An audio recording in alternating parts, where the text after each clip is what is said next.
Baik.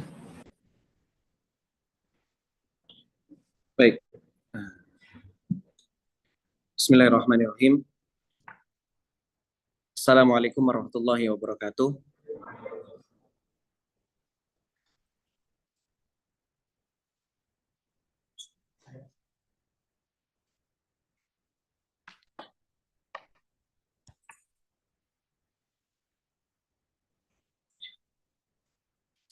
Alhamdulillahirabbil alamin.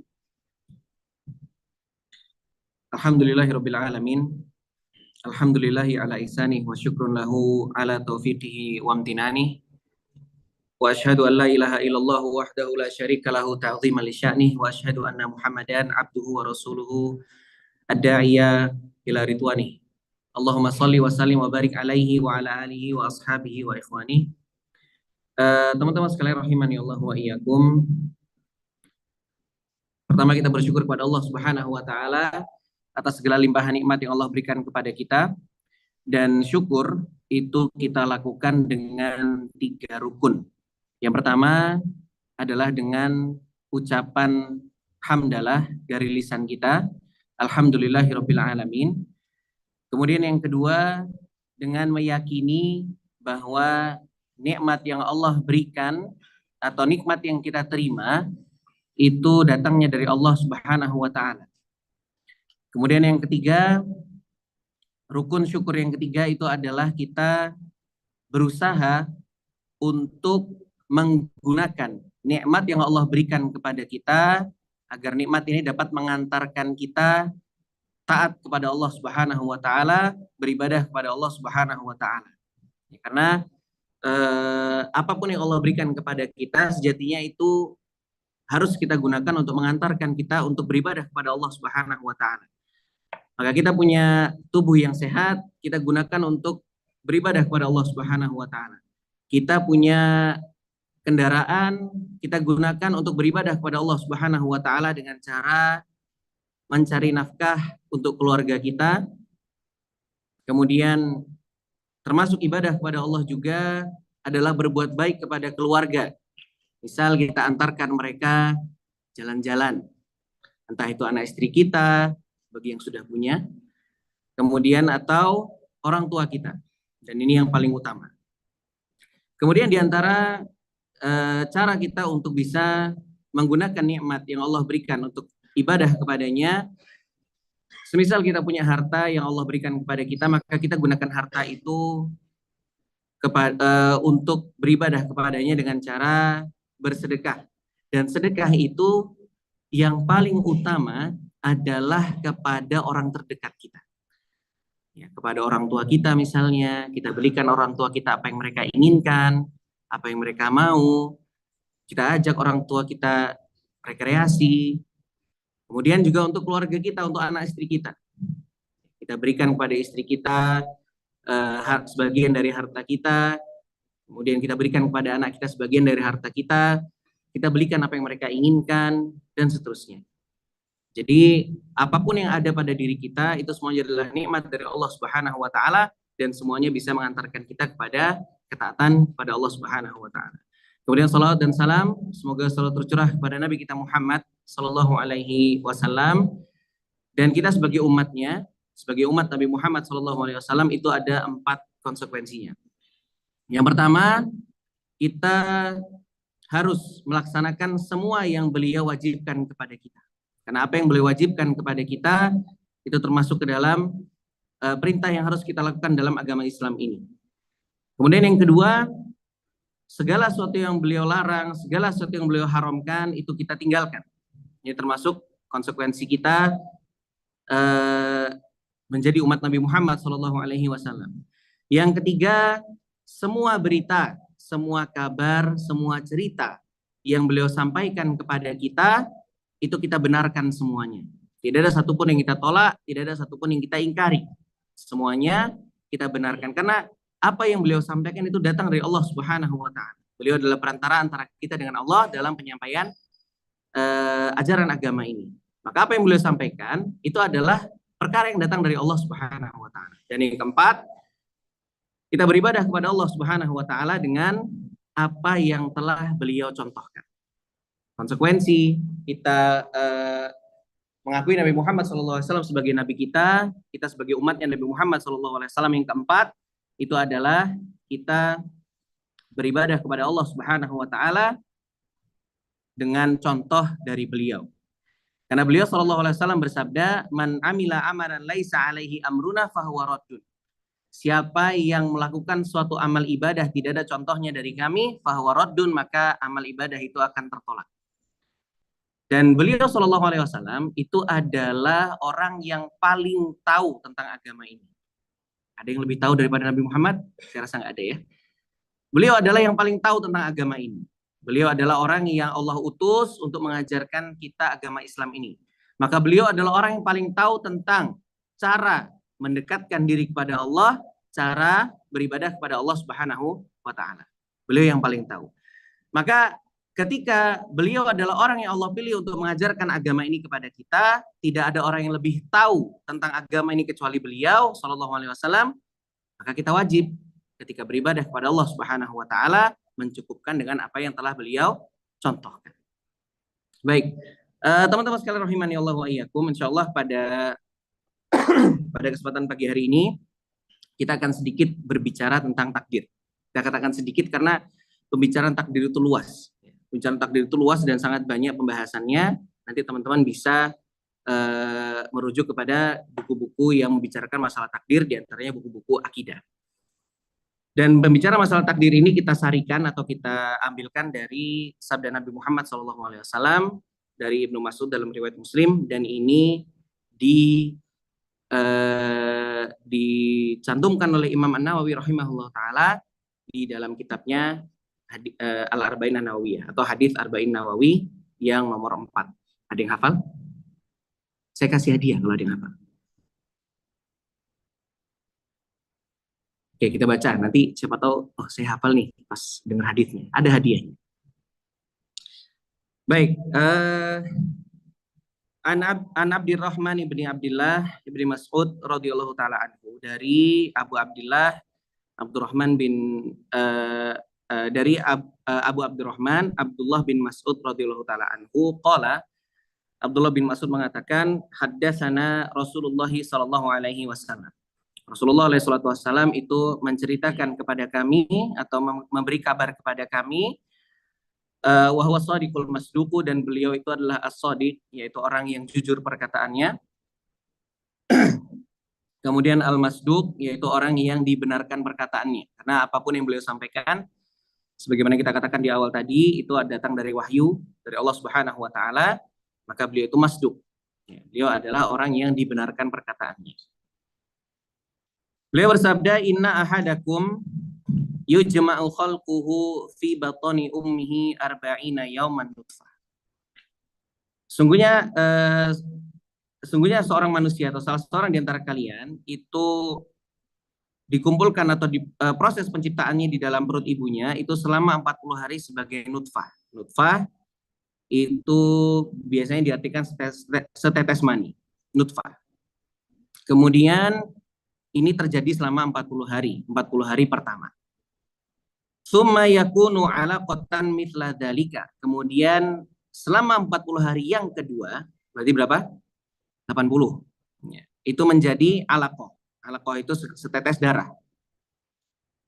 Summa yakunu mudghatan mithla dzalika. Kemudian menjadi mudghah semacam itu juga, atau menjadi mudghah selama 40 hari yang ketiga. Berarti berapa?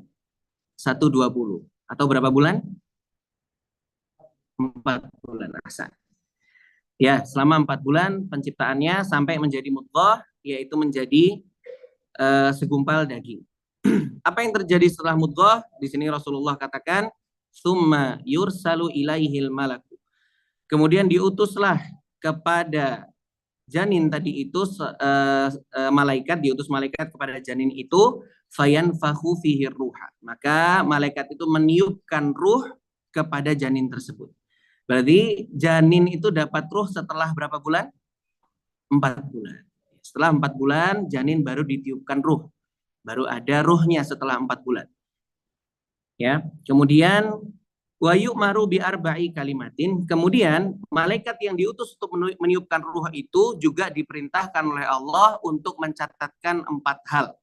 4 hal ini adalah takdir yang akan dia jalani semasa hidupnya. Yang pertama, bikat birizkihi. Malaikat itu diperintahkan untuk mencatatkan rizkinya. Artinya, rizki kita semenjak kita berumur 120 hari di kandungan ibu kita atau 4 bulan di dalam kandungan ibu kita, itu sudah Allah catatkan, sudah Allah tetapkan. Ya, apa yang kita dapatkan, apa yang tidak kita dapatkan, itu semuanya sudah Allah catatkan, sudah Allah tetapkan. Sudah ada semuanya.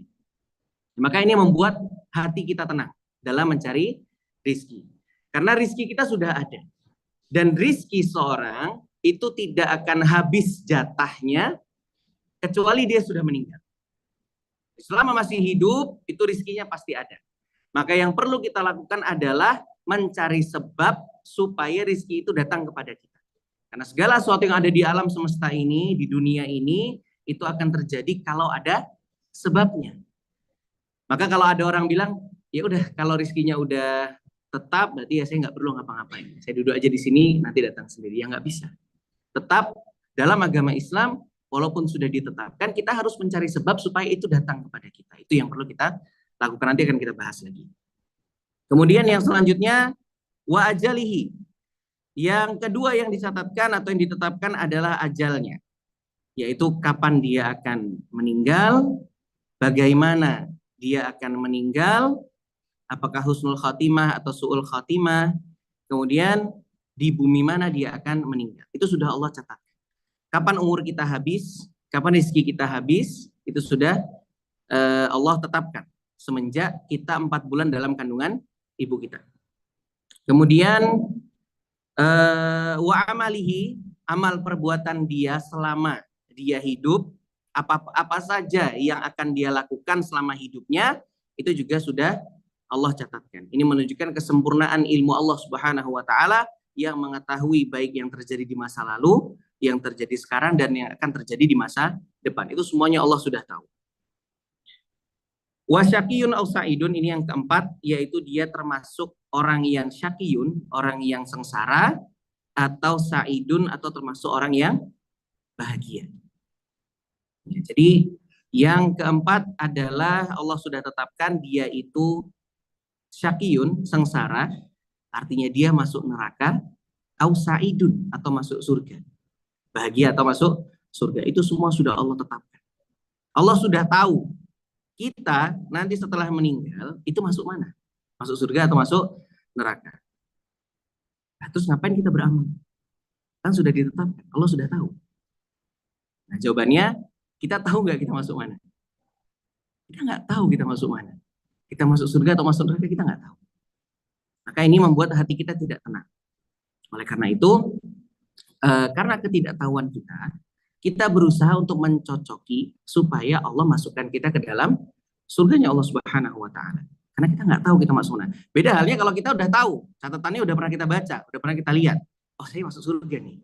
Ya udah, nggak usah beramal, nggak masalah, karena kita udah dipastikan masuk surga. Tapi kita nggak tahu. Sehingga supaya kita tidak masuk neraka, maka kita tetap diperintahkan untuk beribadah kepada Allah Subhanahu wa taala. Baik. Fawallahilladzi la ilaha ghairuhu, maka demi Allah yang tidak ada Rabb yang berhak disembah kecuali Dia. Ya, sampai sini dulu. Ada yang bisa melanjutkan? Saya kasih hadiah. Ayo, salah-salah nggak apa-apa. Tetap saya kasih hadiah.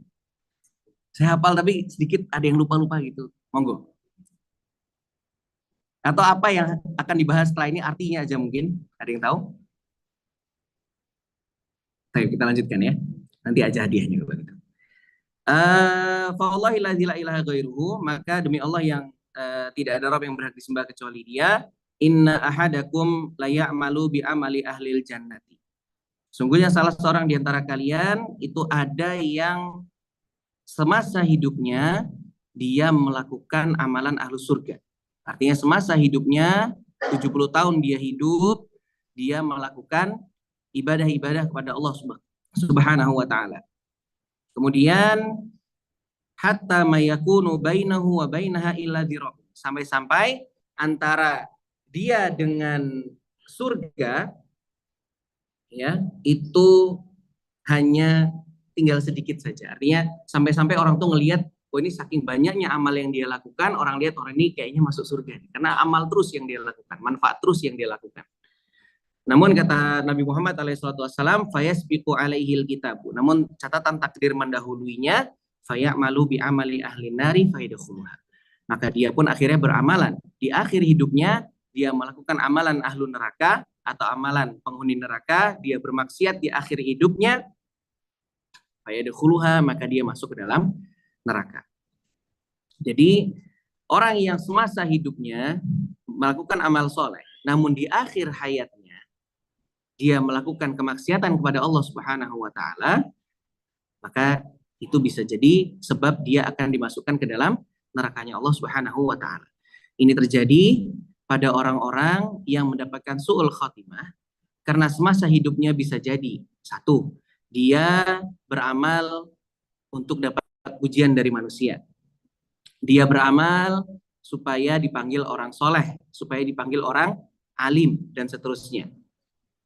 Atau ada dosa yang dia lakukan secara sembunyi-sembunyi. Orang mungkin nggak ada yang tahu dosa yang dia lakukan, tapi ada. Allah Maha mengetahui.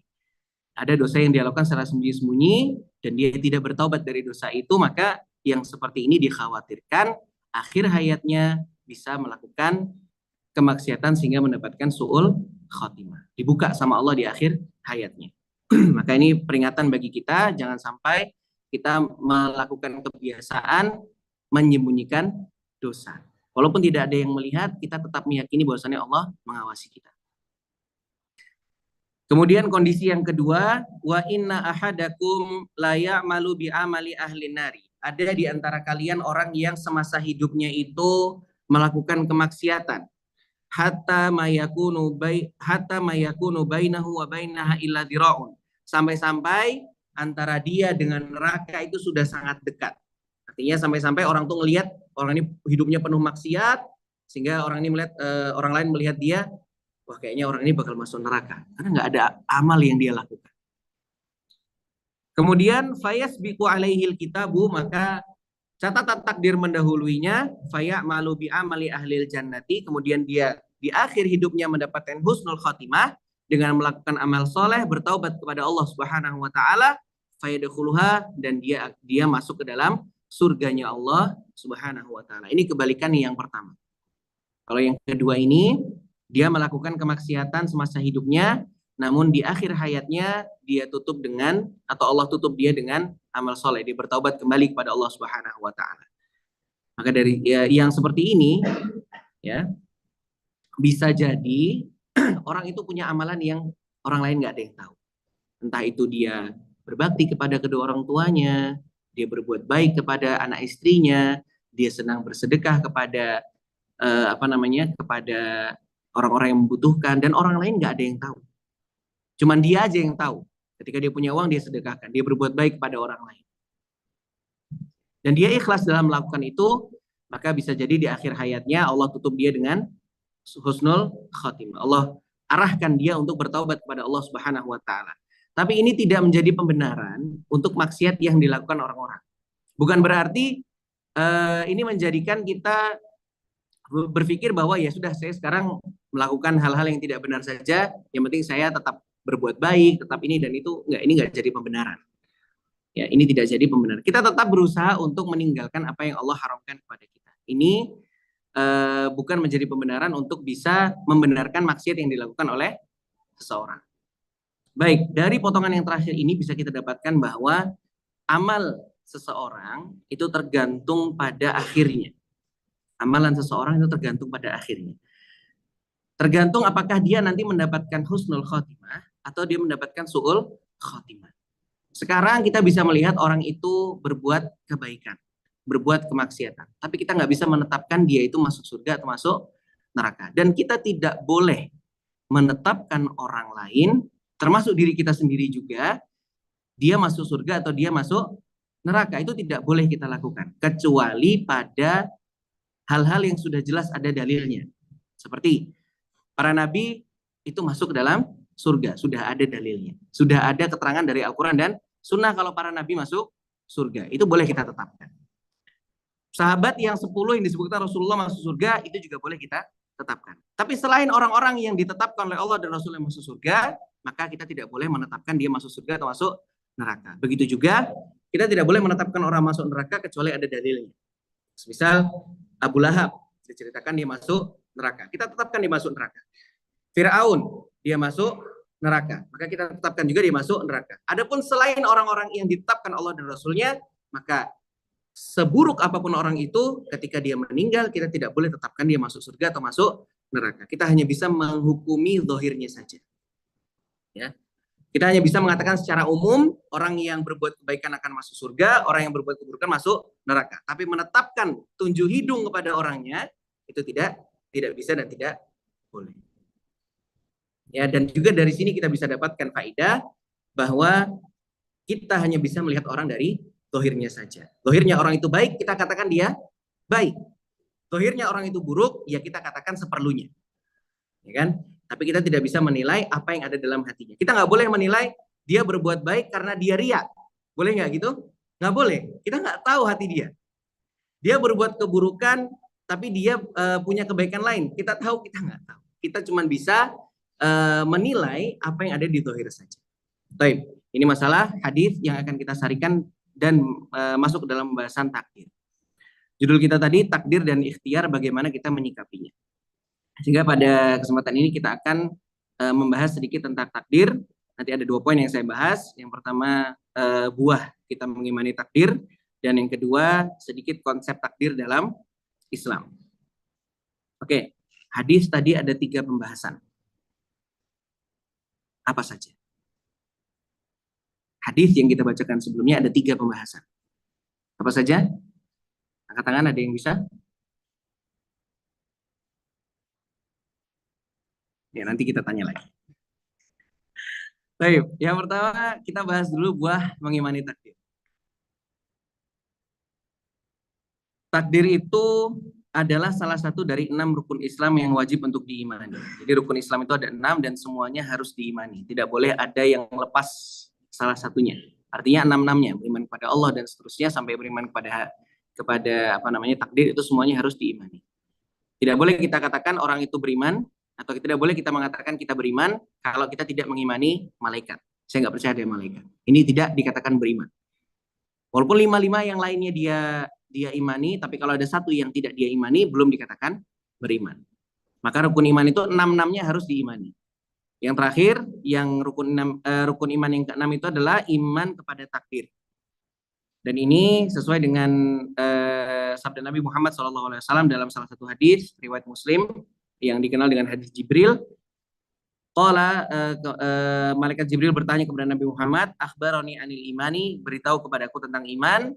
Kemudian Nabi Muhammad SAW bersabda, antuk minabillahi, kamu beriman kepada Allah, wa malaikatihi, malaikat-malaikatnya, wa kutubihi, pada kitab-kitabnya, wa rusulihi, rasul-rasulnya, wal yaumil akhir, hari kebangkitan, wa tu'mina bil qadari khairihi wa syarrihi. Kemudian beriman kepada takdir yang baik dan yang buruk. Nah, ini termasuk salah satu dari rukun iman. Dan apa yang akan kita dapatkan kalau kita beriman kepada takdir? Di sini ada 2 poin yang saya catatkan.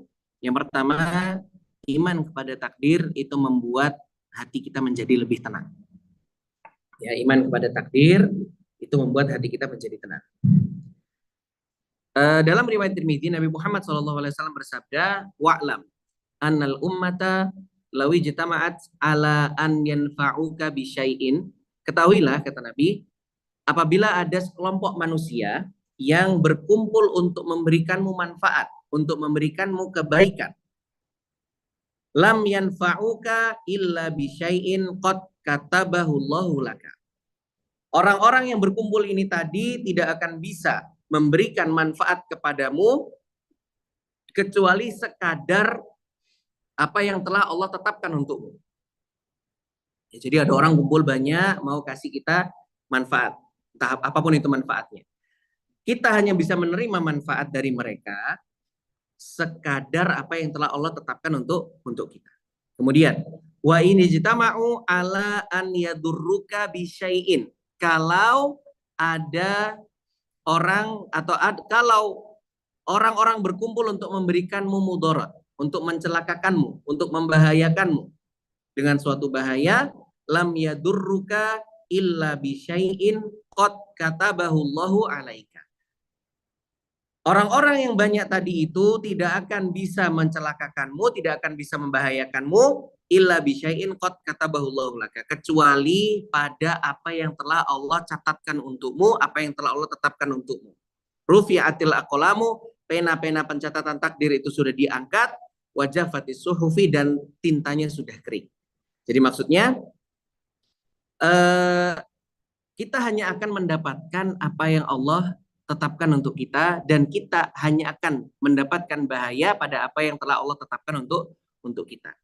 Sehingga ini membuat hati kita tenang, apa yang bukan milik kita tidak akan kita dapatkan, tidak akan kita terima.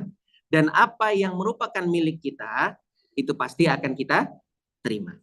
Ya, ini faedah yang pertama atau buah yang pertama, kita mengimani takdir membuat hati kita menjadi tenang ketika melakukan sesuatu. Yang kedua, iman kita kepada takdir membuat kita tidak mudah berputus asa.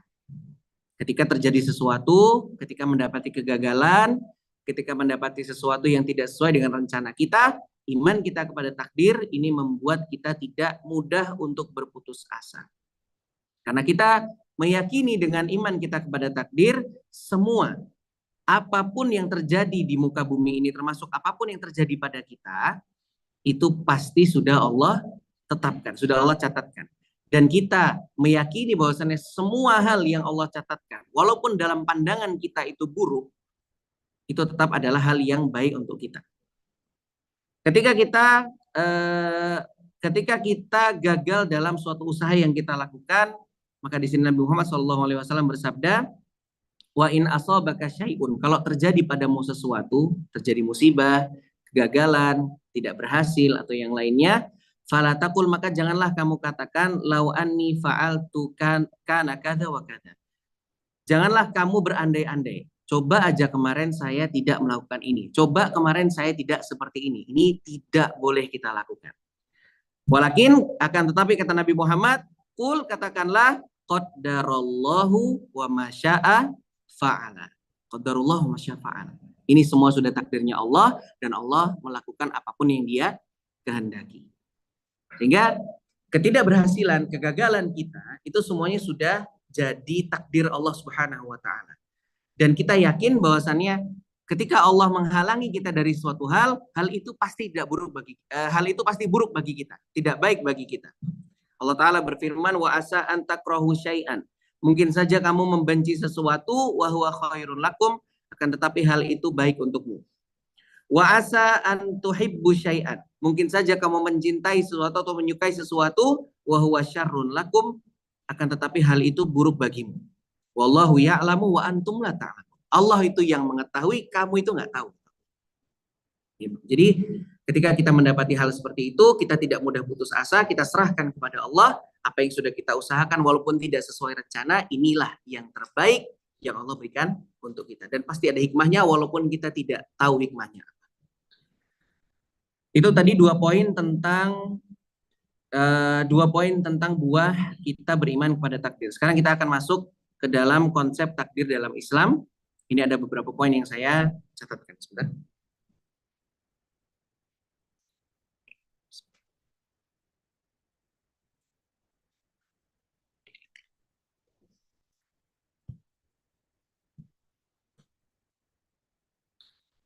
Poin yang pertama, Allah Subhanahu wa taala itu mengetahui segala sesuatu.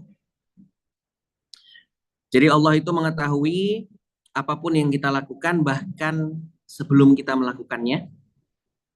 Allah mengetahui kejadian yang sudah terjadi di masa lalu, yang sekarang terjadi, yang nanti akan terjadi, dan yang tidak akan terjadi.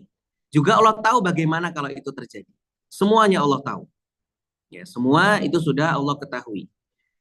Allah Ta'ala berfirman, alam ta'lam annallaha ya'lamu ma fis samawati wal ardh. Tidaklah kamu ketahui bahwasannya Allah itu mengetahui segala sesuatu yang ada di langit dan di bumi. Inna dzalika fi kitab. Semua ini sudah dicatatkan dalam Lauh Mahfuz Inna dzalika 'alallahi yasir. Sungguhnya semua hal ini bagi Allah itu sangatlah mudah. Jadi poin pertama adalah Allah mengetahui segala sesuatu. Kejadian-kejadian, apapun yang akan terjadi, yang tidak terjadi, itu semuanya Allah tahu. Yang kedua, semua kejadian dari awal penciptaan sampai hari kiamat nanti, itu sudah Allah tetapkan, sudah Allah tuliskan dalam lauh mahfud. Atau kitab takdir yang Allah catatkan 50.000 tahun sebelum langit dan bumi diciptakan. Dalam riwayat Muslim, Nabi Muhammad SAW bersabda, kataballahu maqadirul khalaiqi qabla an yakhluqas samawati wal ardh. Allah telah menuliskan, telah mencatatkan apapun yang akan terjadi pada makhluk, takdir-takdir makhluk yang akan terjadi di langit dan di bumi sebelum Allah menciptakan langit dan bumi bi khamsina alfa sanatin. Bahkan 50.000 tahun sebelum Allah menciptakan langit dan bumi.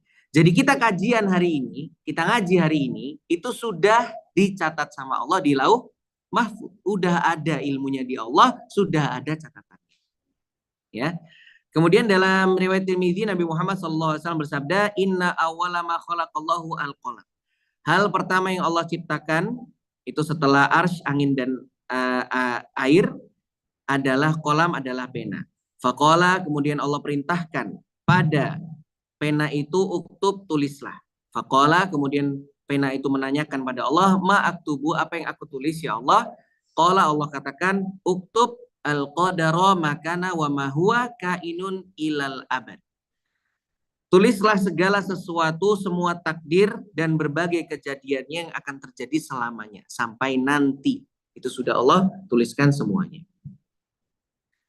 Yang ketiga, segala sesuatu yang terjadi itu semuanya atas kehendak Allah Subhanahu wa ta'ala. Semua yang terjadi di alam semesta ini itu terjadi karena kehendak Allah. Apapun yang Allah kehendaki itu pasti akan terjadi. Dan yang tidak Allah kehendaki, mau satu bumi ini mengupayakan untuk melakukannya, maka segala sesuatu yang Allah kehendaki itu tidak akan terjadi. Allah Ta'ala berfirman di surah At-Takwir ayat terakhir. Ada yang mau bacakan? Jangan lihat HP tapi. At-Takwir ayat terakhir. Idza syamsu kuwirat. Terus? Ayat terakhirnya.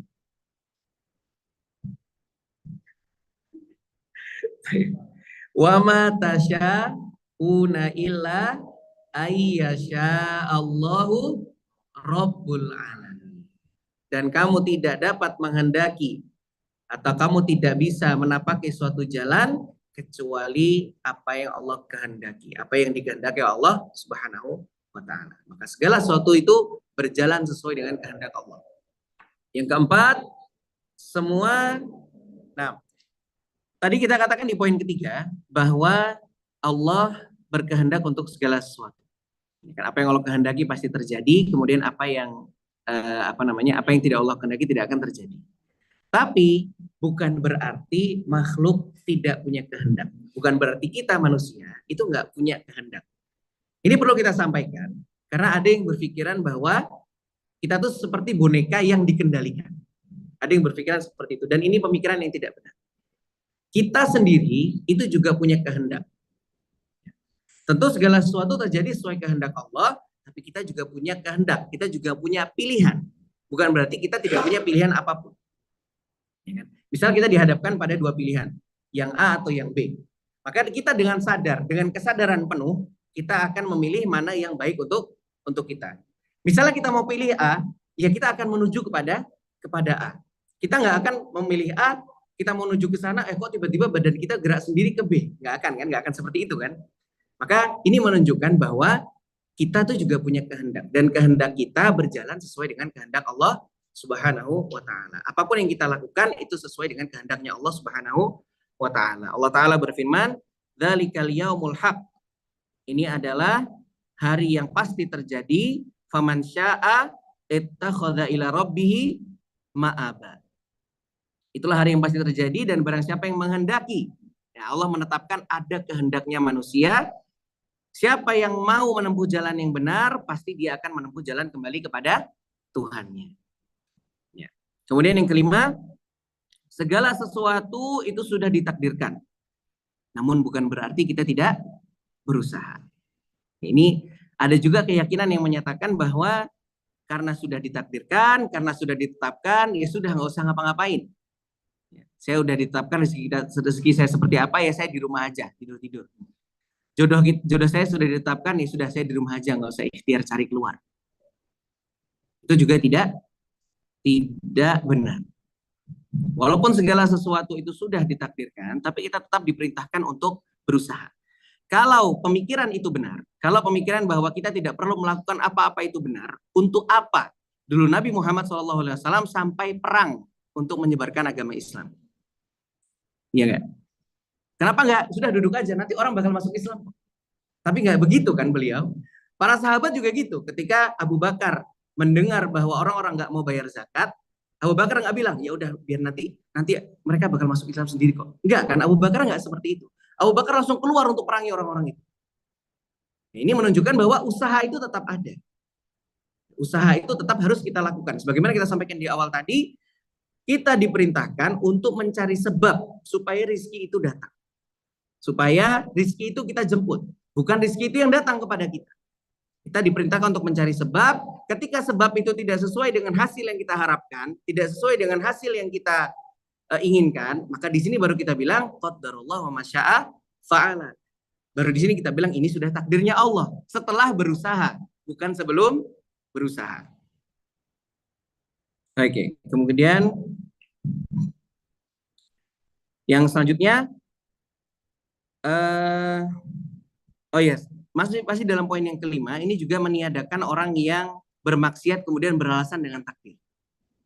Dulu di zaman sahabat ada yang mencuri. Kemudian ketika mau dihukum potong tangan, dia bilang, tunggu dulu, jangan dihukum dulu. Saya ini mencuri karena takdirnya Allah. Boleh nggak seperti ini? Nggak boleh. Kita tetap punya pilihan sebagaimana poin sebelumnya tadi. Kemudian yang menghukum itu mengatakan, ya sudah, kamu dipotong tangan sehari ini, itu juga sudah ada takdirnya Allah Subhanahu wa Ta'ala. Jadi nggak boleh berkelit. Bermaksiat karena takdir Allah nggak boleh. Kita tuh punya pilihan untuk tidak bermaksiat. Sehingga tidak boleh kita katakan saya bermaksiat karena takdir. Ini juga tidak boleh. Yang selanjutnya, poin selanjutnya, kita harus terus bertakwa kepada Allah dalam ikhtiar mencari rizki, karena kecurangan dalam mencari rizki itu sama sekali tidak akan menambah jatah rizki kita. Kecurangan apapun, mencuri, korupsi, dan kecurangan-kecurangan lainnya, itu tidak akan menambah jatah rizki kita. Bahkan bisa jadi malah berkurang. Akan ada jalan di mana apa yang dia upayakan dengan maksiat itu akan hilang dari tangannya. Entah itu dengan dia yang sakit harus berobat keluar uang, atau anak istrinya yang sakit, atau terjadi sesuatu yang membuat dia harus ini dan itu, dan macam-macam lagi. Ya, sehingga di poin ini kita tekankan bahwa ketika kita mencari rizki, kita tetap harus berada di dalam koridor syariat. Tetap harus berada dalam koridor yang ditetapkan oleh Allah dan Rasulnya itu halal. Nggak boleh sampai berbuat curang. Karena perbuatan curang yang kita lakukan sama sekali tidak akan menambah jatah rizki kita. Dan bertakwa kepada Allah dalam segala hal, termasuk mencari rizki, itu akan membukakan jalan keluar bagi yang merasa kesulitan, dan Allah akan berikan dia rizki dari arah yang tidak dia sangka-sangka. Allah Ta'ala berfirman, wa yarzuquhu min haitsu la yahtasib. Allah akan berikan. Siapa yang bertakwa kepada Allah, maka Allah akan berikan kepada dia jalan keluar. Saya ulangi. Wa may yattaqillaha yaj'al lahu makhrajan. Siapa yang bertakwa kepada Allah, maka Allah akan berikan jalan keluar baginya. Wa yarzuquhu min haitsu la yahtasib. Dan Allah akan berikan padanya rezeki dari arah yang tidak dia duga-duga. Jadi jangan khawatir ketika kita merasa kesulitan, ketika kita merasa sempit, ya yang perlu kita lakukan adalah bertakwa kepada Allah Subhanahu wa Ta'ala, tetap pada koridor syariat dan mencari sebab supaya kesulitan ini bisa hilang, rezekinya bisa datang. Poin terakhir, alhamdulillah terakhir. Biasanya kalau udah terakhir itu langsung seger gitu matanya. Baik. Semua takdir yang Allah berikan kepada kita itu semuanya baik dan penuh hikmah. Semua takdir yang Allah berikan kepada kita semuanya baik dan penuh hikmah.